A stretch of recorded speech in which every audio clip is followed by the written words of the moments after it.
ইয়া হাবিবাল্লাহ, নবী গো। আব্দুল্লাহ এক এক করে 3 দিন পার হয়ে গেল, নতুন বউ ঘরে রেখে এসেছে, মসজিদ থেকে বাড়ি যায় না, মসজিদে শুধু আমলরত অবস্থায় আছে, ইবাদতরত অবস্থায় আছে। এই কথা শুনতে দেরি এবার প্রাণের নবী আব্দুল্লাহকে ডাকলেন। আব্দুল্লাহকে ডেকে বললেন, আব্দুল্লাহ তুমি শোনো, তুমি শুধু নামাজ পড়লেই চলবে না, মসজিদে পড়ে থাকলে চলবে না, তুমি শুধু নামাজ দিয়ে মসজিদে পড়ে থেকে আল্লাহর দিদার পাবে না, কারণ তোমার বিবির হক তোমার কাছে আছে, তোমার বিবির হক তোমাকে আদায় করতে হবে। জোরে জোরে বলুন না সুবহানাল্লাহ। বিবিকে সময় না দিলে কিন্তু বিবি আপনার কাছে একবারে টাকা পয়সা সোনা গয়না দিয়ে যদি একবারে আপনি ওনাকে ভরেও দেন, তারপরেও কিন্তু বিবি কি করবে না। যদি আপনি বিবিকে সময় না দেন, বিবি আপনার সংসারে থাকবে। তাহলে এখানে বাস্তবতা কি হলো? বিয়ে করেছেন, বউকেও সময় দিতে হবে, বউয়ের চাহিদাও মিটাইতে হবে, তারপরে হবেন আপনি আমলদার আল্লাহওয়ালা। আপনি একটা করেছেন আরেকটা ছেড়েছেন, আপনি বাস্তবতা কি কুরবানি করে দিয়েছেন, এই আমল দিয়ে আল্লাহ রাব্বুল আলামিনের দিদার পাবেন। তাহলে এইভাবে যদি কোনো ছেলে চলে নবীজির কথা অনুযায়ী, বিবিকে বিবির মতো করে সময় দেয়, আল্লাহর গোলামি আল্লাহর গোলামির মতো করে করে, তাহলে ওই ছেলের জীবনে কোনো বিপদ আসবে? চলার পথে কোনো ত্রুটি হবে? ঘরে কোনো সংসারে কোনো অশান্তি আসবে? একজন কিন্তু 5 ওয়াক্ত নামাজি, কি একজন কিন্তু 5 ওয়াক্ত নামাজি আল্লাহওয়ালা বুজুর্গ, সে শুধু নামাজ পড়ে ইবাদত করে, কিন্তু অর্থনৈতিক চাকা ঘোরানোর জন্য তার কোনো টেনশনই নাই। আমাদের মধ্যে এমন কিছু আছে না? আমাদের আপনারা বলেন, বাস্তব কথা হলো আপনি অর্থ ছাড়া জীবন চালাতে পারবেন? এখন অর্থের জন্য কি আপনাকে চাকরি করতে হবে না? হবে কি হবে না? বন্ধু আমার দিকে তাকান, সাআদ বিন মুআজ রাদিয়াল্লাহু তাআলা আনহু, এগুলো খেয়াল করেন, শিখে নিয়ে যান। সাআদ বিন মুআজ রাদিয়াল্লাহু তাআলা আনহু তিনি প্রতিদিন এশারের নামাজ পড়তেন আমার নবীজির পিছনে জামাতে। সুবহানাল্লাহ বলেন না? প্রত্যেক দিন এশারের সালাত আদায় করতেন আপনার আমার প্রাণের নবীর পিছনে বন্ধু জামাতে। এশারের নামাজ শেষ করার পরে এবার বন্ধু চলে যাইতেন ইনি ওনার গন্তব্যে, ওনার গোত্রে গিয়ে অসংখ্য মুসল্লিদের ইমাম হয়ে যাইতেন। তার মানে নবীজির কাছে আসলে মুসল্লি, ওনার গন্তব্যে গেলে তিনি কি হয়ে যাইতেন? ইমাম হয়ে যেতেন। কিন্তু তিনি যখন এশারের নামাজ পড়াতেন বন্ধু, অনেক লম্বা কেরাত দিয়ে তিনি নামাজ পড়াতেন, অনেক লম্বা কেরাত দিয়ে তিনি নামাজ পড়াতেন। তিনি যখন লম্বা কেরাত দিয়ে নামাজ পড়াতেন, একদিন একজন মুসল্লি ওনার এই লম্বা কেরাত পড়ার কারণে, একদিন এই ব্যক্তি খেজুর বাগানের মালিক, কিন্তু উনি লম্বা কেরাত দিয়ে নামাজ পড়ানোর কারণে ওনার খেজুর বাগানে পানি সময় মতো দিতে ব্যাঘাত ঘটত। তখন ওই খেজুর বাগানের মালিক তিনি কি করলেন? সময় মতো তিনি, দেরি হওয়ার কারণে সময় মতো খেজুর বাগানে পানি দিতে হবে, এই জন্য তিনি জামাত ছেড়ে দিয়ে একাকী নামাজ পড়ে তিনি খেজুর বাগানে নামাজ পানি দিতে চলে গেলেন।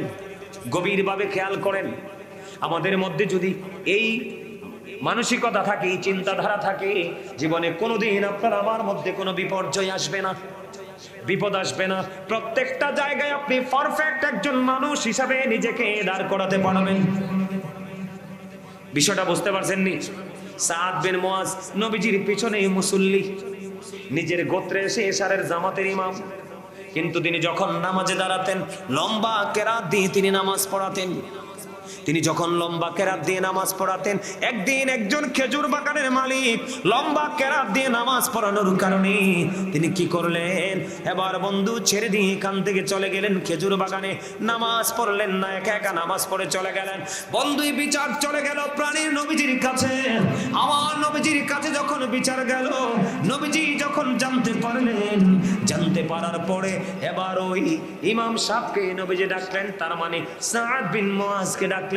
তুমি এশারের জামাত তুমি লম্বা চূড়া দিয়ে পড়িও না, অথবা নবীজি বললেন বড় যখন কোন জামাতের ইমাম হয়ে যাবে তুমি অনেক লম্বা কেরাত দিয়ে তুমি নামাজ পড়িও না, ছোট্ট ছোট্ট সূরা দিয়ে তুমি নামাজ পড়াইও, কারণ এটার মধ্যে অসুস্থ মানুষ থাকতে পারে। পারে কি পারে না বলেন না? অসুস্থ মানুষ বিভিন্ন সমস্যার সম্মুখীন মানুষ থাকতে পারে কি পারে না? যেটা তার লম্বা কেরাতের কারণে তার বেঘাত হতে পারে, সমস্যা হতে পারে। যেমন ওই খেজুর বাগানের মালিক তার পিছনে জামাত ছেড়ে দিয়ে খেজুর বাগানে চলে গেল। আমার নবীজি জানিয়ে দিলেন, লম্বা জামাত যখন তুমি পড়াবে, ছোট্ট ছোট্ট সূরা দিয়ে তুমি নামাজ পড়াবে। তার কারণ এখানে বাস্তবতা হলো, এখানে বন্ধু বড় বাস্তবতা হলো, যে অসুস্থ মানুষ আছে এটাই চরম সত্য। অনেকে লম্বা সময় দাঁড়ায় থাকতে পারে না, এটাও সত্য। অনেকের বন্ধু যে বিশেষ জরুরি কাজ আছে, 2 মিনিট দেরি হলে সে কাজটা করতে পারবে না, এটাও সত্য। যেমন ধরেন আপনাদের নারায়ণগঞ্জ থেকে, ধরেন যাত্রাবাড়ি থেকে আপনি গাড়ি ধরবেন কুমিল্লাতে, কে কথা বলেন না কেন? আপনি নামাজটা লম্বা করার কারণে বাস, ট্রেন অথবা টিকিট, বিমান আপনি মিস করেছেন। এইরকম জরুরি মুসল্লি থাকতে পারে কি পারে না? এক্সাম্পলটা হলো ওই খেজুর বাগানের মালিক। দেখেন আমার নবীজি কেমন ভাবে আমাদেরকে শিক্ষা দিয়েছেন, কেমন ভাবে আমাদেরকে জীবন গঠন করতে বলেছেন। আমার নবীজি ইমাম সাহেবকে ডাকলেন, তুমি লম্বা করে নামাজ পড়িও না, ছোট্ট ছোট্ট সূরা দিয়ে নামাজ পড়াও, কারণ অনেক সমস্যার সম্মুখীন মানুষ থাকতে পারে। এটার কারণ হলো বন্ধু, আপনি যদি খেজুর বাগানের মালিকেরটা ধরেন, আমার নবীজি জানিয়ে দিয়েছে নামাজ যেমন মুমিনের জন্য ইবাদত, ও বন্ধু খেজুর বাগানে পানি দিয়ে খেজুর ফলানো এটাও মুমিনের জন্য বড় ইবাদত। বাস্তব কথা হলো, আপনার অর্থনৈতিক চাহিদা যদি পূরণ করতে হয়, সম্পদ লাগবে। খেজুর একটা অন্যতম গুরুত্বপূর্ণ সম্পদ। কথা কয় না কেন? আপনার শারীরিক এনার্জির জন্য গুরুত্বপূর্ণ ভূমিকা রাখে খেজুর। রাখে কি রাখে না বলেন? রাখে কি রাখে না? এবং বর্তমান সময়ে বাংলাদেশের জন্য খেজুর একটা সোনার হরিণ। গরিব মানুষ দেখবেন খেজুর কিনে খেতে পারে না।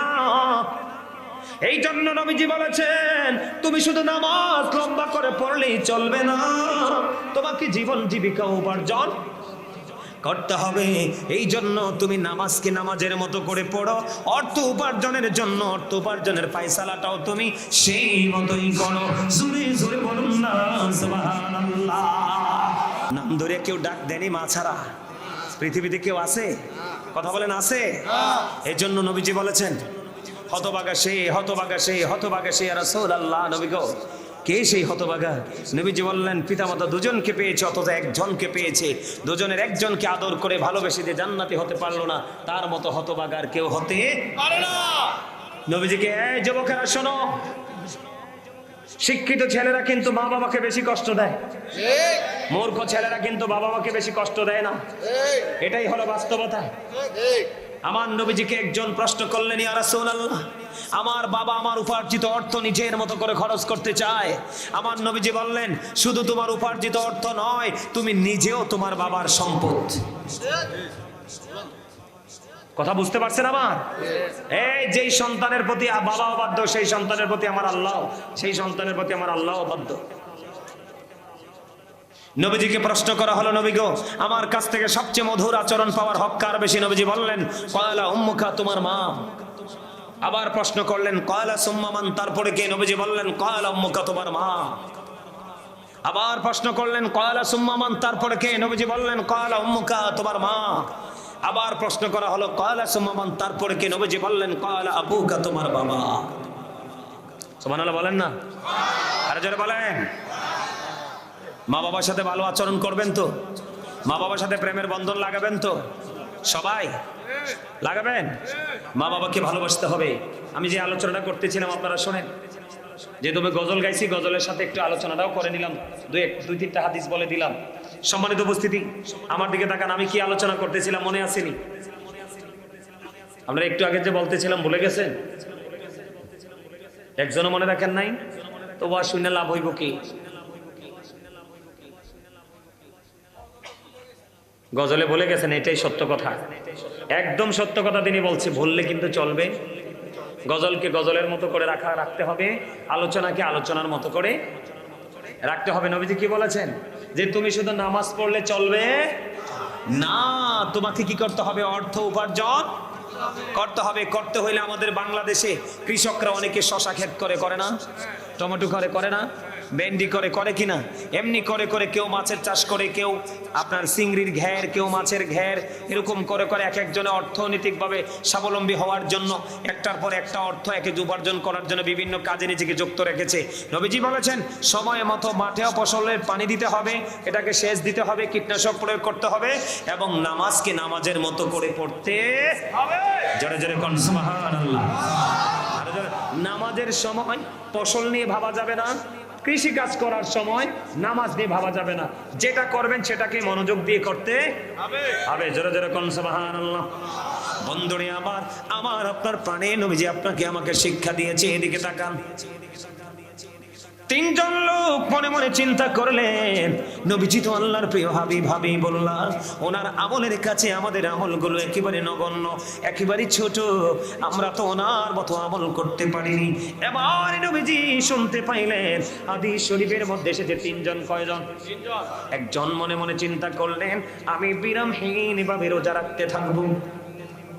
আরেকজন বললেন আমি কন্টিনিউ আমল করতে থাকবো, মসজিদ থেকে আমি বের হব না। খেয়াল করেন। আরেকজন বলল গড়ে আমার বিবি আছে তো কি হয়েছে, আমি আমার বিবির কাছে যাব না। এবার আমার নবীজি তাদের তিনজনের আলোচনা শুনলেন, শোনার পরে কাছে এসে বললেন নবীজি তোমরা ওই লোক না? কয় ইয়া রাসূলুল্লাহ কোন লোক গো নবী? নবীজি বললেন তিনজন একটু আগে বলেছিলা, একজন কন্টিনিউ তোমরা রোজা রাখতে থাকবে, আর একজন কন্টিনিউ মসজিদে অবস্থান করতে থাকবে, আর একজন বিবির কাছেই যাবে না। তোমরা কি সেই তিনজন লোক? ইয়া রাসূলুল্লাহ হ্যাঁ নবী গো আমরা সেই তিনজন লোক। এবার আমার নবীজি বললেন না না না তোমরা নবীজি এবার খেয়াল করুন, আপনারা সবাইকে বুঝে নিতে হবে। আমাদের দেশে অনেক মানুষ আছে না নবীকে আমাদের মতো মনে করে, কথা বলেন না? আপনারা বলেন নবী কি কোনো দিক দিয়ে আমাদের মতো? যদি কেউ নবীকে আমাদের মতো যদি মনে করেন, আপনাদের জন্য ওয়াজ। আমার নবী যখন বললেন তোমরা কি সেই তিনজন লোক? হ্যাঁ ইয়া রাসূলুল্লাহ আমরা সেই তিনজন লোক। আমার নবীজি বললেন তোমরা বলেছো, একজন বলেছো কন্টিনিউ মসজিদে অবস্থান করবে, আর একজন বলেছো কন্টিনিউ রোজা রাখতে থাকবে, আর একজন বলেছো বিবির কাছে যাবে না। না না না আমার নবীজি বলেছেন তোমরা কে আছো আমার মতো? ক্বালা আইয়ুকুম মিসলি, তোমরা কে আছো আমার মতো? বন্ধু কেউ হাত তোলে নাই, কারণ নবীর মতো কেউ হইতে পারে না। ঠিক কিনা বলে? আমার নবীজি বলেছেন এই জায়গাটাকে এখানে রেখে আমি ওই আব্দুল্লাহর কথা আপনাদেরকে মনে করিয়ে দেই। বন্ধু ওই আব্দুল্লাহ বিবি রেখে কোথায়? কয়দিন? 3 দিন দেখা হলো না। নবীজি বললেন না রে আব্দুল্লাহ না, তুমি সফল হতে পারবা না, তুমি টেকসই ইমানদার হতে পারবা না, কারণ তোমাকে আমলও করতে হবে, তোমার বিবির কাছেও তোমাকে যেতে হবে, তাকেও সময় দিতে হবে। তার প্রিয় মানুষগুলো সবাইকে বাদ দিয়ে তোমাকে 3 কথার সাথী মনে করে তোমার সঙ্গে চলে এসেছে, তুমি তার হক আদায় করতে হবে। ঠিক তেমনি ভাবে আমার নবীজি 3 জনকে বললেন না না না তোমরা কেউ আমার মতো নও, তোমরা কন্টিনিউ নামাজ পড়লে ইবাদত করলে চলবে না, বাকি কাজও করতে হবে। যিনি বললেন আমি কন্টিনিউ রোজা রাখতে থাকবো, নবীজি বললেন তোমার পক্ষে সেটা সম্ভব না, কারণ তুমি তো আমি নবীর মতো না। আমি নবী যখন রোজা রাখি রে, আমি নবী যখন রোজা রাখি আল্লাহর পক্ষ থেকে আমার জন্য খাবার চলে আসে, কিন্তু তুমি এই কারণে তুমি আমি নবীর মতো নও। তুমি হাজার চেষ্টা করলেও তোমার ইফতার তোমার সাহরি তোমাকে তোমারই করতে হবে। কথা বলে না কেন? এই জন্য তুমি নবীর সাথে পাল্লা দিয়ে করতে পারবা না। আরেকজন বললেন আমি বিবির কাছে যাব না। কেন তুমি বিবির কাছে যাবে না? বিবি যদি তোমার বিরুদ্ধে সাক্ষী দেয়, তুমি যত বড় বুজুর্গ হও তুমি ধরা পড়ে যাবে। আবার স্বামী যত বড় আল্লাহওয়ালা, বউ যত বড় আল্লাহওয়ালা হোক, বিবি যদি সেই স্বামী যদি বিবির পক্ষে বক্তব্য দেয়, তাহলে সেই বিবিও ধরা পড়ে যাবে। এই জন্য বন্ধু জায়গা বুঝে সময় বুঝে সব কিছুর সাথে নিজেকে যুক্ত রাখতে হবে। মুমিন একটা করে না, সবগুলোই করার চেষ্টা করে। ঠিক কিনা বলে? এবার আসেন বন্ধু,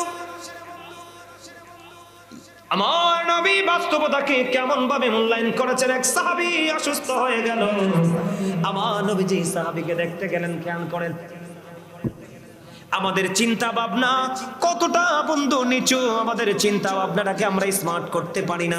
নবী যখন ওই অসুস্থ সাহাবীকে দেখতে গেলেন, নবীজি অসুস্থ সাহাবীকে দেখতে যাওয়ার পরে বন্ধু সাহাবী আবার আমার নবীকে ডাক দিয়ে বললেন, ইয়া রাসূলুল্লাহ, ইয়া হাবিবাল্লাহ, নবী গো, আমার যেই সম্পদ আছে আমি পুরো সম্পদ আল্লাহর জন্য খরচ করে দেব। আমার নবীজি বললেন, না না না, ওই পুরো সম্পদ খরচ করা যাবে না। এবার বললেন, ইয়া রাসূলুল্লাহ, আমি তাহলে অর্ধেক খরচ করে দিব।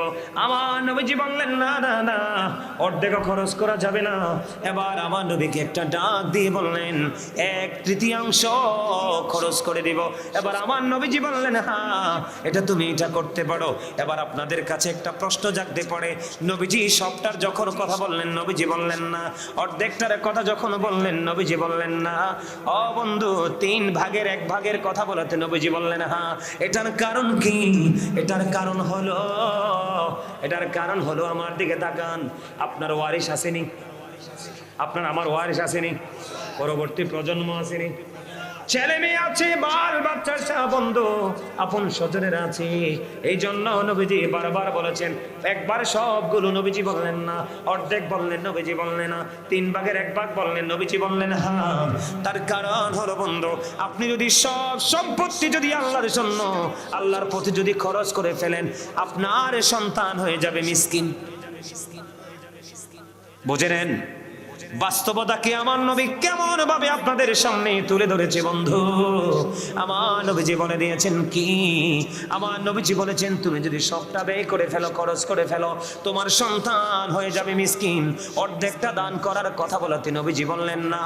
কেন কেন নবীজি না করলেন? বন্ধুরে আমার, না করার কারণ হলো, তুমি যদি অর্ধেক দান করে দাও তাহলে তোমার সন্তান হয়ে যাবে ফকির। খেয়াল করেন আমাদের ইসলাম ধর্ম কত সুন্দর, কত মধুর। আপনি সবটুকু দান করতে পারবেন না, অর্ধেকও দান করতে পারবেন না, কারণ আপনার ইন্তেকালের পরে আপনার সন্তান যেন ভিক্ষুকের মতো কারো কাছে হাত পাততে না হয়, কারো দুয়ারে দুয়ারে যেন ধর্ণা দিতে না হয়। এই জন্য নবীজি বলেছেন, পুরোটাও করা যাবে না, অর্ধেকও করা যাবে না, 1/3 তুমি খরচ করো। জোরে জোরে বলুন না সুবহানাল্লাহ। শিক্ষাটা কি চমৎকার দেখছেন? তবে আজকে খেয়াল করেছি আপনাদের সামনে এই বিষয়গুলো নিয়ে আলোচনা করব। আপনাদের কাছে কি খারাপ লাগে নাকি ভালো লাগে? এগুলো জানার দরকার না? কথা বলেন না, জানার দরকার কি না? নবীজিকে যদি আপনি মহব্বত করতে পারেন, আপনার জান্নাত নিশ্চিত। কি? এক ব্যক্তি এসে প্রশ্ন করলেন, ইয়া রাসূলুল্লাহ, নবী গো, কিয়ামত কখন হবে? নবীজি বললেন, তুমি কিয়ামতের দিনের জন্য কি প্রস্তুতি নিয়েছো? ইয়া রাসূলুল্লাহ, ইয়া হাবিবাল্লাহ, নবী গো, কিয়ামতের দিনের জন্য কোনো প্রস্তুতি নিতে পারি নাই গো নবী। আমি আল্লাহ এবং আল্লাহর হাবিবকে ভালোবাসি। আবার নবীজি বললেন, তুমি যাকে ভালোবাসো তার সাথেই তুমি থাকবা। নবীজির প্রতি ভালোবাসাটা হতে হয় আমার অবর্ণনীয়। কি? নবীজির প্রতি মহব্বতটা কি হতে হবে? অবর্ণনীয় হতে হয়।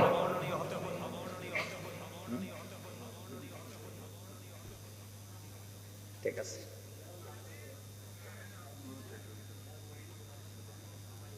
কয়টা দেবা? হ্যাঁ, আমার টাইম কোন দিয়ে গেল?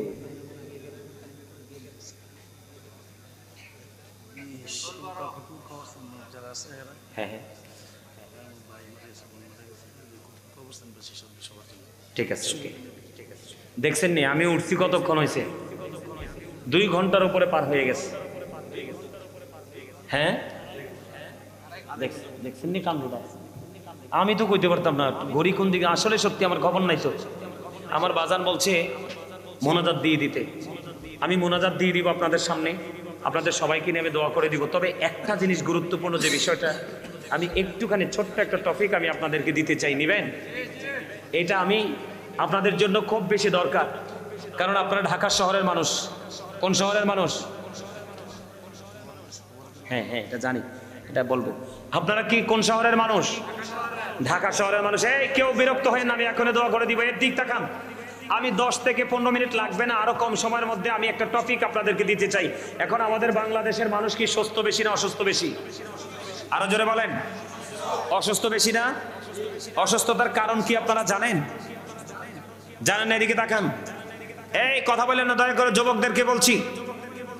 আমাদের বাংলাদেশের মানুষ এখন গ্রাম শহর নাই, সব জায়গায় অসুস্থ, বা শহরের মানুষ বেশি অসুস্থ। আপনি যদি সুস্থ থাকতে চান, আমার নবীজি কি বলেছে শুনেন। আমার নবীজি বলেছেন, তোমরা বেশি বেশি করে জমজমের পানি খাও। কি খাও? জমজমের পানি খাও। নাই তো আমি বলতেছি তো, নাই যেটা আমিও জানি, নবীজির কথা তো আমাকে বলতে হবে। কি খাও? জমজমের পানি খাও, জৈতুনের তেল খাও বা ইউজ করো, যেটাই করো করো। নবীজি বলেছেন তোমরা খেজুর খাও। কি খাও?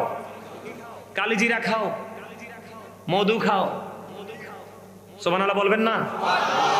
যেই ব্যক্তি সপ্তাহে বা মাসে আপনার 2, 3, 4 দিন আপনি যদি পান, 2-3 ফোঁটা করে মধু খেতে পারবে, একবার পিওর, যেটা এখন যেটা কৃত্রিম মধু, এটা না, ওই মধু যদি খেতে পারে, তার শরীরে বড় কোনো রোগ বাসা বাঁধবে না। সুবহানাল্লাহ বলেন। বড় কোনো রোগ বাসা বাঁধবে না। এখন আমাদের জন্য কিন্তু কালো জিরাটা যদিও সবার জন্য পাওয়াটা ইজি, কিন্তু মধু কিন্তু পাওয়া সম্ভব। মধু পাওয়া সম্ভব? মধু পাওয়া সম্ভব না। খেজুরটাও সবার পক্ষে সম্ভব না। আপনার জমজমের পানিও সম্ভব না, জৈতুনের তেলও সম্ভব না। কিন্তু আমরা সুস্থ থাকতে হলে কি করতে হবে? আমরা সুস্থ হলে আমাদের মধ্যে যা আছে সেইগুলোকে নবীজির দেখানো পথ অনুযায়ী, সিস্টেম অনুযায়ী ভক্ষণ করতে হবে। প্রথমত, এই এখন বর্তমানে যেই দেশের নাম ইরান, এই দেশের নাম একটা সময় ছিল পারস্য। কি ছিল? পারস্য। এই পারস্য থেকে একজন চিকিৎসক আরবে আসলেন। আসার পরে 2 বছর ওই আরব দেশে সফর করলেন।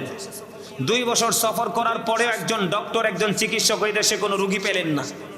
কি করলেন না? কোনো রুগী পেলেন না। এই রুগী না পাওয়ার পরে তিনি 2 বছর পরে রাসূলের সাথে দেখা করলেন।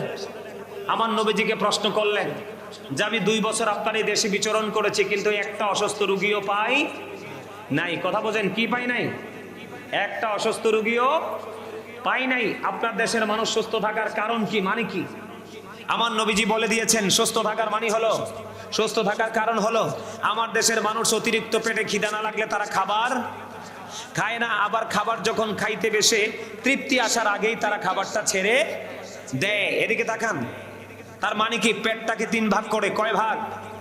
1 ভাগ খাবার দিয়ে ফিল আপ করো, আরেক ভাগ পানি দিয়ে ফিল আপ করো, আরেক ভাগ পুরো খাবার খালি রাখো। সুবহানাল্লাহ বলেন। এখন আমরা কি সেইভাবে খাই?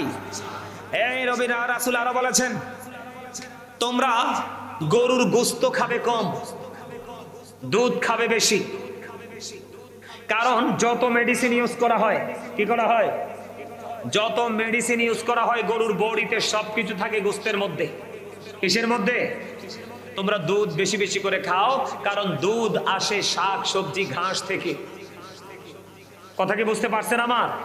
সম্মানিত উপস্থিতি, আপনাদেরকে বিনীতভাবে অনুরোধ করব, এই খাবারের দিকটা একটু খেয়াল করবেন, চিন্তা করবেন। আর সবাই হারাম খাবার থেকে বেঁচে থাকবেন। 5 ওয়াক্ত নামাজ পড়বেন, হালাল পথে রোজগার করবেন। যেই পথে চললে আল্লাহ রাসূল খুশি, সেই পথে চলার চেষ্টা করবেন। বলে হুজুর সেই পথে চলবো কিভাবে? হক্কানি আলেমদের সাথে যুক্ত হয়ে সেই পথে চলার যে টেকনিক, শিক্ষাটা আপনি অর্জন করবেন। আল্লাহ আমাদের সবাইকে সেই পথে চলার তৌফিক দান করুক। সকলে বলুন আমিন। আরো জোরে বলুন আমিন। আর একটু মহাপদে বলুন আমিন। এই সোহাগ, কাতারবদ্ধ হইতে হবে না? তোমরা একটু কাজ করো। আপনারা যারা আছেন সামনে থেকে, যারা আছেন সবাই নিজ নিজ দায়িত্বে একটু কাতারবদ্ধ হয়ে যান। নিজ নিজ দায়িত্বে কাতারবদ্ধ হয়ে যান। তারা তাবারুকের ব্যবস্থা করেছে, তো আপনাদেরকে তাবারুক দিবে। আপনারা যদি এই উপরে নিচে সমান করে তোমরা বসো। কথা বলবেন না, কথা বলবেন না, কথা বলবেন না, দয়া করে কথা বলবেন না। ইয়া রাসূলুল্লাহ, ইয়া হাবিবাল্লাহ, ইয়া রাসূলুল্লাহ, লা ইয়া রাসূলুল্লাহ, লা আমার মতের নিদান কালে আসিও নবী গো আমার শিয়রে, দেখিব আপনাকে আপন নজরে। ইয়া রাসূলুল্লাহ, ইয়া হাবিবাল্লাহ, ইয়া রাসূলুল্লাহ।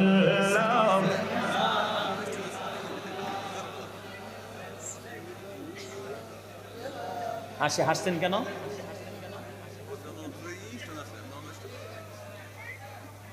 আমি কি বুড়ো যেতে?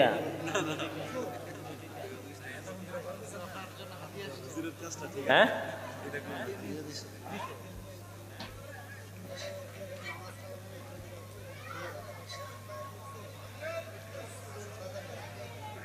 ঠিক আছে। এই শোনেন, আমার কাছে একটা পাগল আইছে, আল্লাহ আল্লাহ রাসূলের পাগল। কিসের পাগল? কথা কয় না। আমি ওয়াজ উঠলে 3 ঘন্টা 3.5 ঘন্টা নিচে নামি না তো। 3টা 4টা বিষয়, 4টা 5টা বিষয়ের উপরে আলোচনা করি, কারণ দেশ তো ধ্বংস হয়ে যেতেছে। এটা আপনারা বুঝেননি কিছু? সমাজ ধ্বংস হয়ে যাচ্ছে। বিশেষ করে এই যে দেখছেন, এই যে আইছে, তার চেহারাটা কত সুন্দর, কালো হইলে কি হয়েছে, কিন্তু তার টুপিটা হইলে আরো সুন্দর হইতো না? কিন্তু টুপিটা যে ফরন লাগবো, এটা যে চা দোকান না, এটা যে বাজার না, এটাইতে বুঝে না। হ্যাঁ, এদিকে দেখেন, এই পাগলটা আইছে দোয়া করার জন্য, সে যেন 5 ওয়াক্ত নামাজ সঠিকভাবে পড়তে পারে, এই জন্য আমি দোয়া করতাম। সে আমার কাছে আসতে দোয়া চাওয়ার জন্য। যাও ভাই বসো, আমার দিকে তাকান।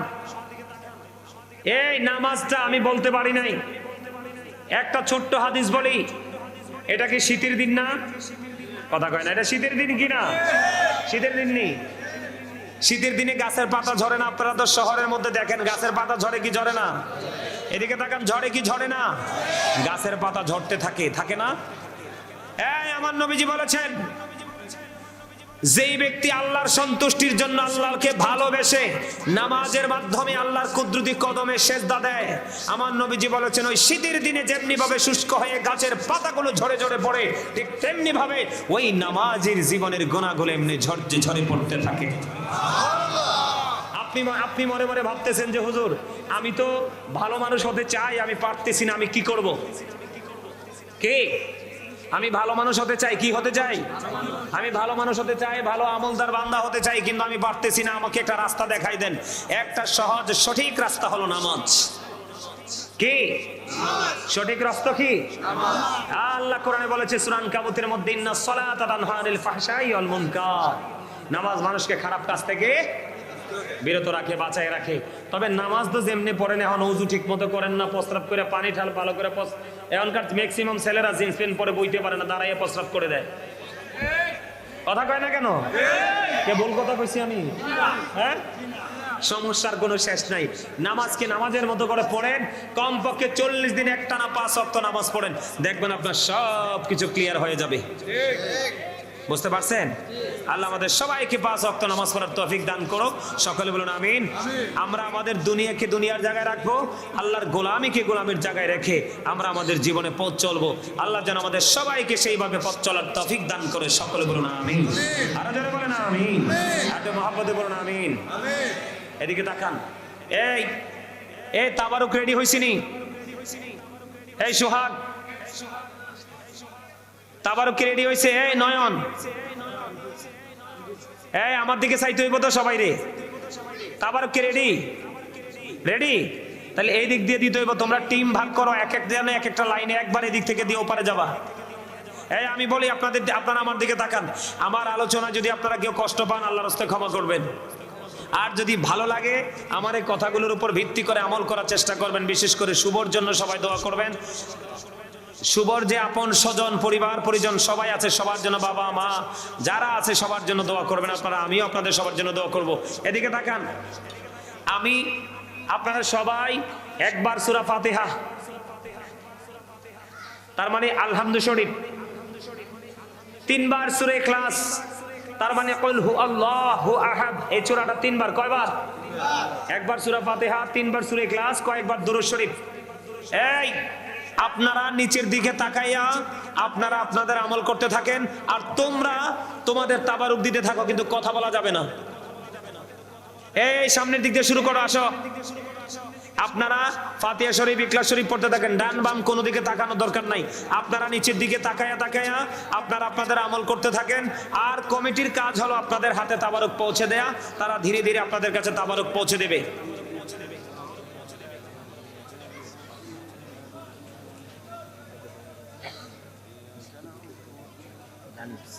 ঠিক আছে,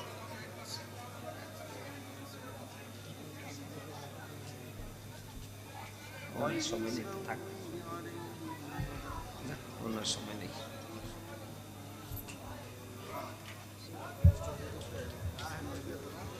ঠিক আছে। এই আপনারা যারা তাবারুক দিবেন আপনারা কিন্তু আওয়াজ করতে পারবেন না, আপনারা ইশারায় কাজ করবেন। আর তাবারুক যারা দিবেন তারা দ্রুত গতিতে তাবারুকটা দিতে হবে। আপনারা যারা এখনো এলোমেলো ভাবে দাঁড়িয়ে আছেন বসে যান, সবাই লাইনে বসে যান। আপনাদের কাজ হলো আপনারা বসে বসে শুধু তেলাওয়াত করতে থাকেন, পড়তে থাকেন।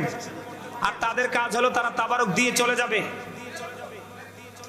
না বাইরে দিবে না, বাইরে দিবে না। এখানে ভিতরে যারা আছেন সবাই বসে যান। এই দেন, এইভাবে দেন, ঠিক আছে। ওই মাঝখান দিয়ে আরেকটা টিমকে ঢুকাই দাও, তাড়াতাড়ি দিতে হবে তো। এই এত স্লো দিলে হবে না, তাড়াতাড়ি দাও। আপনারা সবাই সূরা ফাতিহা, সূরা ইখলাস।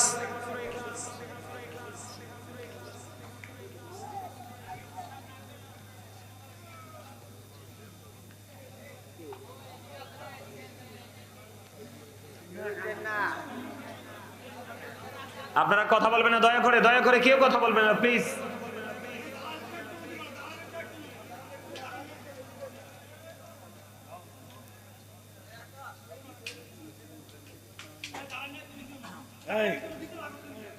আচ্ছা আওয়াজ করো না ভাই, আওয়াজ করো না। দেখ হাবিবাল্লাহ ইয়া রাসূলুল্লাহ ইয়া হাবিবাল্লাহ ইয়া মাহমুদে নিদান কালে আসিও নবী গো আমার শিওরে দেখিব আপনাকে আপন নজরে ইয়া রাসূলুল্লাহ ইয়া হাবিবাল্লাহ ইয়া রাসূলুল্লাহ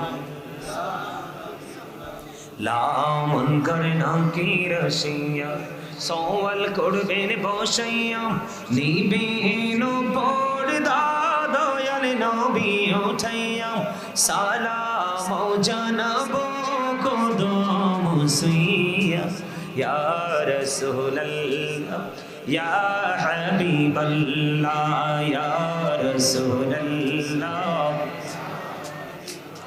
লা শুনেছি হাদিসে দেখে রে আপনাকে জীবনের কোনা ঝরিয়ে পড়ে দিও গো দেখা দয়া করে ইয়া রাসূলুল্লাহ ইয়া হাবিবাল্লাহ ইয়া রাসূলুল্লাহ ইয়া হাবিবাল্লাহ গোসল করাইয়াম কাফন পড়াইয়াম যখনই রাখিবে কবরে শোয়াইয়াম লইও গো কোলে গোলাম বলিয়া ইয়া রাসূলুল্লাহ ইয়া হাবিবাল্লাহ ইয়া রাসূলুল্লাহ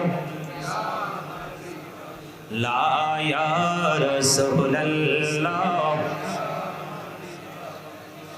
আল্লাহুম্মা আমিন ربنا ظلمنا أنفسنا وإن لم تغفر لنا وترحمنا لنكونن من الخاسرين ربنا لا تزغ قلوبنا بعد إذ هديتنا وهب لنا من لدنك رحمة إنك أنت الوهاب يا رب العالمين আমিও তো গুনাহগার উলামায়ে কেরামদেরকে নিয়ে হুফাজে কেরামদেরকে নিয়ে আল্লাহ দাড়ি পাকা বার মুরব্বি বাবাদেরকে নিয়ে অসংখ্য যুবক ভাইদেরকে নিয়ে আল্লাহ পর্দার অন্তরালে আমার মা বোনদেরকে নিয়ে আল্লাহ বিশেষ করে আজকে যতগুলো মুসল্লি এই মাহফিলে এসে উপস্থিত হয়েছে গো আল্লাহ তাদেরকে সঙ্গে নিয়ে তোমার শাহী দরবারে দুখানা হাত তুলেছি মেহেরবানি করে ইয়া রাব্বুল আলামিন আমাদের হাত তুমি কবুল মঞ্জুর করে নাও এতক্ষণ পর্যন্ত এই মাহফিল 2 দিন ব্যাপী হয়েছে গো আল্লাহ আজকে সমাপনী দিন আজকে দ্বিতীয় দিন ইয়া রাব্বুল আলামিন এই আজকের এই দ্বিতীয় দিন সমাপনী দিনে আল্লাহ আখির বেলায় তোমার আশিক বান্দাদেরকে নিয়ে আল্লাহ শুভর মৃত্যুবার্ষিকী উপলক্ষে আজকে মাগফিরাত কামনায় এই মাহফিলের আয়োজন করা হয়েছে আল্লাহ এই মাহফিলের শুরু থেকে এই পর্যন্ত যত আলোচনা হয়েছে ভুল ত্রুটি ক্ষমা করে দিয়ে হাদিয়া লক্ষ কোটি কোটি গুণে বাড়াইয়া দো জাহানের বাদশা নবী কামলেওয়ালা রওজা মুবারকে শুধু সোনার মদিনায় হাদিয়া পৌঁছায়া দাও। জান্নাতুল বাকি জান্নাতুল মুআল্লায় হাদিয়া তুমি পৌঁছায়া দাও। আল্লাহ সাহাবায়ে কেরাম থেকে ধরে অদ্য পর্যন্ত আল্লাহ বাংলার জমিনে তো ইসলাম এনেছি পেয়েছি তোমার বন্ধুদের মাধ্যমে। আল্লাহ শাহজালাল মুজারদিয়া মনে থেকে ধরে আমাদের যার যার প্রাণমর্ষী সহ আল্লাহ যারা এই পৃথিবী ছেড়ে চলে গেছে মেহেরবানি করে প্রত্যেকের বরকতময় কদমে আমাদের হাদিয়া পৌঁছায়া দাও। আল্লাহ মেহেরবানি করে ইয়া রাব্বুল আলামিন দয়াল মুনিব আমার ভাই শুভর কবরে হাদিয়া তুমি পৌঁছায়া দাও। আল্লাহ গো ইয়া রাব্বুল আলামিন আল্লাহ শুভর জীবনের গুনাহগুলো তুমি মাফ করে দাও। আল্লাহ তার জীবনে মনের অজান্তে শয়তানের ধোঁকায় পড়ে যত ভুল ত্রুটি করেছে আল্লাহ আল্লাহ তুমি রহমতের নজরে তাকিয়ে দেখো। আমার সঙ্গে কত হুফাজে কেরাম হাত তুলেছে, উলামাই কেরাম হাত তুলেছে, মেহমান মুসাফিররা হাত তুলেছে গো আল্লাহ। কার হাত তোমার পছন্দ হয়েছে জানি না আল্লাহ, বিশেষ করে ইয়া রাব্বুল আলামিন ওই দুঃখিনী মা আদরের সন্তান শুভকে হারিয়ে তার কোল খালি হয়ে গেছে, শূন্য হয়ে গেছে। এই দুঃখিনী মা হাত তুলে বসে আছে গো আল্লাহ। বাবা হাত তুলেছে, আপন স্বজনেরা হাত তুলেছে, তার বন্ধুরা হাত তুলেছে। আল্লাহ কার হাত তোমার পছন্দ হয়েছে জানি না, যার হাত তোমার পছন্দ হয়েছে গো আল্লাহ আমার বাজান আল্লাহ, ওনার নাম মনির। আল্লাহ গো না বালু মনির হিসেবে সবাই চিনে আল্লাহ। উনি ওনার একমাত্র সন্তানকে হারিয়ে শূন্য হয়ে আছে আল্লাহ। বাবা মার হাত উঠেছে আল্লাহ, যার হাতটা তোমার পছন্দ হয়েছে তার হাতের উসিলায় শুভর কবরটাকে জান্নাতের টুকরা করে দাও। সকাল টু সন্ধ্যা নবীজির দিদার তুমি নসিব করিয়ে দাও আল্লাহ। শুভর কবর থেকে প্রাণের নবীজির রওজা মোবারকের সাথে সুন্দর যোগাযোগের ব্যবস্থা তুমি করায়া দাও আল্লাহ। শুভর জীবনের গুনাহগুলি মাফ করে দিয়ে আল্লাহ গো তার কবরটাকে জান্নাতুল ফিরদাউসের একটা অংশ বানায়া দাও আল্লাহ। মা বাবা দুনিয়ায় বেঁচে আছে গো, মা বাবাকে নেক হায়াত তুমি বাড়াইয়া দাও, শারীরিক মানসিক সুস্থতা তুমি দান করে দাও, সকল বালা মুসিবত থেকে তুমি হেফাজত করে নাও আল্লাহ। তাদেরকে পরিপূর্ণ ঈমান ইসলামী জিন্দেগি তুমি দান করে দাও ইয়া রাব্বুল আলামিন আল্লাহ গো ইয়া রাব্বুল আলামিন। শুভর মা বাবা আল্লাহ, ভাই বোন, আত্মীয় স্বজন, পাড়া পড়োশি, আপন পর বন্ধু বান্ধব এবং যারা উপস্থিত হয়েছে আল্লাহ গো, শুভর মৃত্যুবার্ষিকী উপলক্ষে আজকের আয়োজন করা হয়েছে। শুভর সঙ্গে সঙ্গে তাদের আপন স্বজনের কবর আযাব তুমি বন্ধ করে দাও আল্লাহ। এই হরিপুরের জমিনে যত কবরবাসী কবরে আছে গো, এক জাররা পরিমাণ ঈমান নিয়ে কবরে চলে গেছে আল্লাহ, মেহেরবানি করে ইয়া রাব্বুল আলামিন তাদের কবরে হাদিয়া তুমি পৌঁছায়া দাও, তাদের কবরটাকে জান্নাতের টুকরা করে দাও। সকাল টু সন্ধ্যা নবীজির দিদার তুমি নসিব করিয়ে দাও আল্লাহ। জানি না গো কার মা নাই, কার বাবা নাই, কার দাদা নাই, কার দাদি নাই, কে জানি রে আপন স্বজন হারিয়েছে আল্লাহ। আমার পিছনে দাঁড়িয়ে আছে আমার ছোট ভাই সালাউদ্দিন, তার বাবা নাই আল্লাহ গো ইয়া রাব্বুল আলামিন। ছোট্ট একটা সন্তানকেও হারিয়েছে আল্লাহ। আমারও ছোট্ট ভাই শুভর মতো আমার একটা ছোট্ট ভাই আওয়াল হোসেন রবিউল আওয়ালকে হারিয়েছি আল্লাহ। আল্লাহ এমনি করে আমরা যারা হাত তুলেছি আমাদের আপন স্বজনের কবর আযাব তুমি বন্ধ করে দিও। দুনিয়ায় যারা বেঁচে আছে নেক হায়াত তুমি বাড়িয়ে দিও। আসমানে বলো আসমানে, জমিনে বলো জমিনে, হাওয়ায় বলো তুমি হাওয়ার সাথে মিশাইয়া দিও আল্লাহ। আজকে আমি যখন এসেছি আল্লাহ গো, সোহাগ সহ নয়ন সহ আল্লাহ এক ঝাঁক যুবকের আমার কাছে দোয়া চেয়েছে গো আল্লাহ। আল্লাহ কথা হয়নি এমন যুবক আছে রে দোয়ার প্রার্থী আল্লাহ যুবকেরা যেটা চায় আল্লাহ তাদেরকে তোমার রহমত দ্বারা সেটা করার তৌফিক দিও। আল্লাহ যারা বিদেশ যেতে চায় যাওয়ার ব্যবস্থা তুমি করে দিও। আল্লাহ যারা ব্যবসা করে আয় বরকত তুমি বাড়াইয়া দিও। ইয়া রাব্বাল আলামিন, যারা পড়াশোনা করে জ্ঞান শক্তি তুমি বাড়াইয়া দিও। আল্লাহ এই হরিপুরের যত মানুষ প্রবাসে আছে রে, এবং হরিপুরের বাসীর সঙ্গে সঙ্গে গোটা বাংলাদেশের যত প্রবাসী যেই যেই দেশে আছে সকলকে তোমার কুদরতে হাতে তুলে দিলাম। জামিন তুমি আল্লাহ নিজে হয়ে যাইও। ইয়া রাব্বাল আলামিন, মেহেরবানি করে আল্লাহ গো, যারা অসুস্থ আছে তুমি সুস্থতা দান করে দিও। অভাবে যারা আছে অভাব তুমি দূর করে দিও। আল্লাহর ঋণী যারা আছে ঋণ মুক্ত তৌফিক তুমি দান করে দিও। ইয়া রাব্বাল আলামিন, 5 ওয়াক্ত নামাজ পড়ার তৌফিক তুমি দান করে দিও। হালাল পথে রোজগার করার তৌফিক তুমি দান করে দিও। আল্লাহ বাবা মাকে ভালোবাসার সামাজিক পারিবারিক বন্ধনে আবদ্ধ হয়ে জীবন যাপন করার তৌফিক তুমি দান করে দিও। আজকের দোয়ার খবর সোনার মদিনায় তুমি পৌঁছায়া দিও। আল্লাহ কাউসার দোয়া চেয়েছে, তার মা অসুস্থ, তুমি সুস্থতা দান করে দিও। আল্লাহ তার মাকে সুস্থ করে দিই। আল্লাহ তাকে তুমি সুস্থ মানসিকতা তুমি সৃষ্টি করে দিও। আল্লাহ গো, আমার সামনে যারা হাত তুলেছে জানি না কে কোন আশা নিয়ে হাত তুলেছে, যার যার মনের পবিত্র আশা তুমি পুরা করে দিও।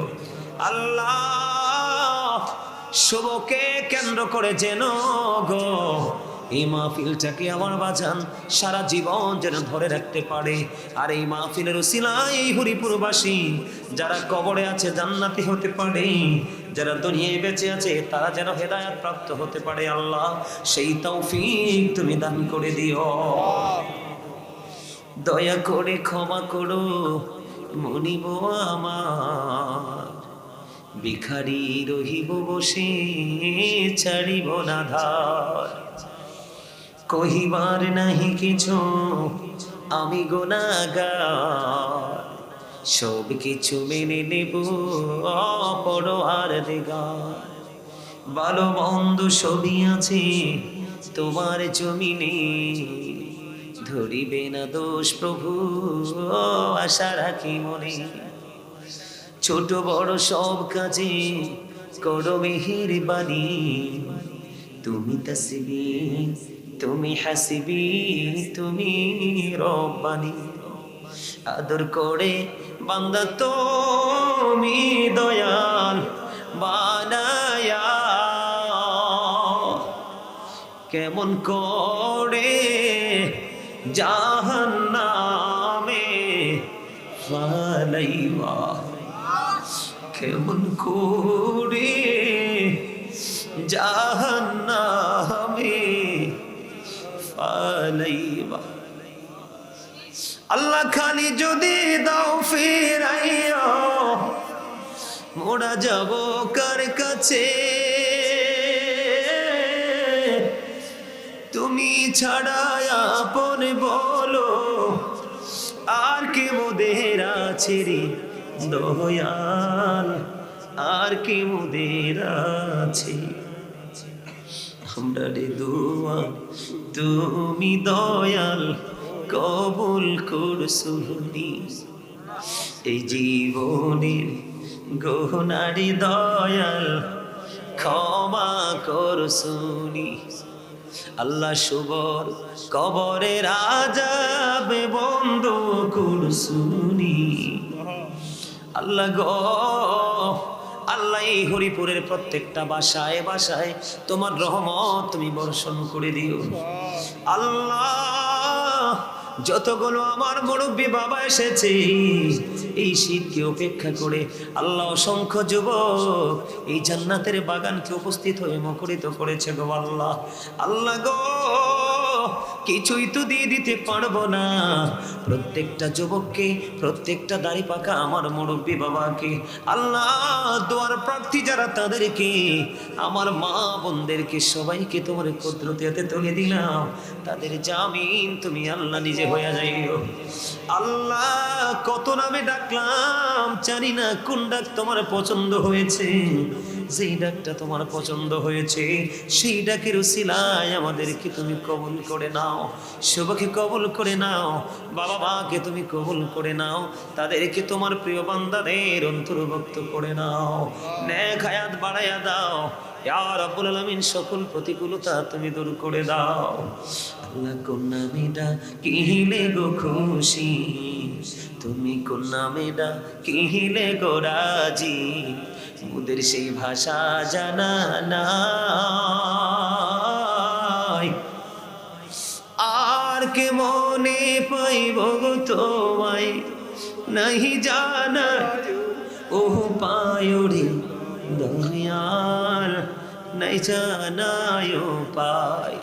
ইয়া রাব্বাল আলামিন, মালিক কত আশা করে হাত তুলেছি দয়াল রে, আমাদের কাউকে তুমি খালি ফেরাইয়া দিও না। আল্লাহ, যেখানে 40 জন মানুষ থাকে একজন থাকে গো আল্লাহ তোমার মাহবুব বান্দা মনিব। মনিব, যাকে তোমার পছন্দ হয়েছে তার উসিলায় আমাদেরকে কবুল করে নাও। আল্লাহ আজকের এই মাহফিল তুমি কবুল করে নাও। এই মাহফিল যেন কাল হাসরের দিন আমাদের নাজাতের উসিলা হয় সেইভাবে কবুল করে নাও। আল্লাহ, লন্ডনের জমিনে আমার একজন অতীব প্রিয় মানুষ হসপিটালের বেডে, আল্লাহ তাকে তুমি পরিপূর্ণ সুস্থ করে দাও, তার উপর খাস রহমত রোশন করে দাও। তার ওপেন হার্ট সার্জারি হয়েছে, আল্লাহ তোমার কুদরত তাকে তার ট্রিটমেন্ট করে দাও। আল্লাহর একজন আমেরিকাতে অ্যাক্সিডেন্ট করে হসপিটালে, তাকে তুমি আল্লাহ সুস্থ করে দাও। আসার সময় আজকে ইতালি থেকে একটা ছেড়ে দেওয়াছে বড় বিপদে, আল্লাহ তাকে তুমি কবুল করে নাও। আল্লাহ, আমেরিকা, লন্ডন, ইতালি, পৃথিবীর বিভিন্ন দেশে গণ্য সংখ্য ভক্তবিন্দু আছে, বাংলাদেশে আছে, আমার সামনে ডাইনে বামেও আছে। আল্লাহ, তাদের মনের আশা তুমি পুরা করে দাও, তাদেরকে তুমি কবুল করে নাও। যেই যেই প্রত্যাশা নিয়ে দোয়ার প্রার্থী সেই প্রত্যাশা তুমি পরিপূর্ণ করে দাও। আল্লাহ, মরার আগে সোনার মদিনা তুমি দেখাইও, মৃত্যু দশার আগে জীবনের গুনাহগুলি তুমি মাফ করে দিও। রব্বির হামহুমা কামা রব্বায়ানি সগীরা, রব্বির হামহুমা কামা রব্বায়ানি সগীরা। আমি দৌড়ানো বীর স্বপ্ন দেখি বাংলার কোটির হতে, বেহুশ হয়ে চলেছি যেন কেঁদে কেঁদে কাবার পথে। ইয়া ইলাহি, বলো সে কবে আমার স্বপ্ন সফল হবে? আমি গরিব বলে হব কি নিরাশ মদিনা দেখার নিয়ামতে।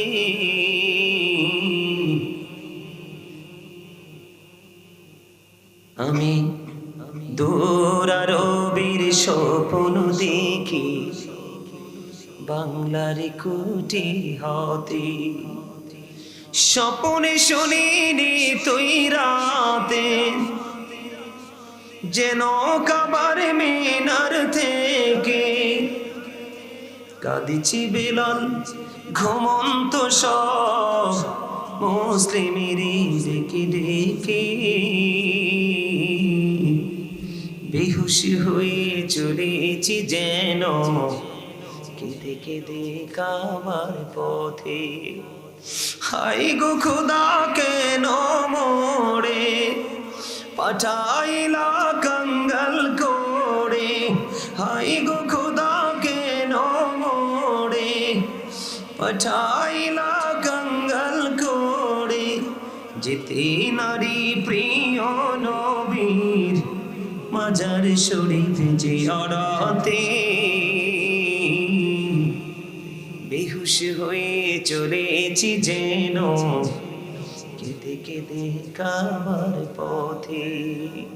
রব্বির হামহুমা কামা রব্বায়ানি সগীরা, রব্বির হামহুমা কামা রব্বায়ানি সগীরা। আল্লাহ, এই জামানা হলো ফিতনার জামানা, এই জামানা হলো শয়তানির জামানা, আল্লাহ এই জামানা হলো নোংরামির জামানা। আল্লাহ জ্বলন্ত আগুন হাতে রাখা সম্ভব, ইমানকে হাতে রাখা সম্ভব নয়। আল্লাহ দিন দিন দিনটা এমন হয়ে আসছে গো আল্লাহ, ইয়া রাব্বুল আলামিন, পৃথিবীর লোভ লালসা যেন আমাদেরকে তোমার গোলামি থেকে যেন দূরে না রাখে, বিরত না রাখে আল্লাহ। ইয়া রাব্বুল আলামিন, পৃথিবীর লালসা থেকে আমাদেরকে পরিপূর্ণ মুক্ত রাখো। ইয়া রাব্বুল আলামিন, আখিরে বেলা আল্লাহ আমাদের সবাইকে তুমি কবুল করে নাও, জীবনের গুনাহগুলি মাফ করে দাও আল্লাহ। আমাদের জীবন, আমাদের হায়াত খুবই ছোট আল্লাহ। মৃত্যুবরণ করার আগে, ওই মৃত্যুর পথযাত্রী হওয়ার আগে, কবর হাসর মিজান পৌঁছে রাতের বাজার যেন করে যেতে পারে, সেই তৌফিক তুমি দান করে দাও। আখির ফরিয়াদ আল্লাহ, আমার বাজান আল্লাহ সবাই ওনাকে বানু মনির হিসাবে চিনি। ইয়া রাব্বুল আলামিন, উনি আজকে শুভর জন্যই নুরানি জলসা লক্ষ লক্ষ টাকা খরচ করে আয়োজন করেছে আল্লাহ। আমার বাজান, ওনার আমার আম্মা চান আল্লাহ, তাদেরকে তুমি পরিপূর্ণ সুস্থ করে দিও আল্লাহ। চিরজীবন যেন মাহফিলকে ধরে রাখতে পারে, সেই তৌফিক তুমি দান করে দিও আল্লাহ। তাদের উপর তোমার খাস রহমত বর্ষণ করে আল্লাহ, তাদেরকে তোমার প্রিয় বান্দাদের অন্তর্ভুক্ত করে নিও। আখিরি ফরিয়াদ যেদিন মৃত্যুর বিছানায় শোইব, ইয়া রাব্বুল আলামিন, মৃত্যু দৌদ আমাদের সামনে এসে হাজির হবে, ওই কঠিন বিপদের দিনে আল্লাহ, কঠিন মুসিবতের সময় প্রাণের নবীজির নুরানি চেহারা মোবারক দেখাইয়া দেখাইয়া আমাদের প্রত্যেকের জবানি ও কলবে জারি করে দিও মধুর কালিমাতুল লা ইলাহা ইল্লাল্লাহ মুহাম্মাদুর রাসূলুল্লাহ।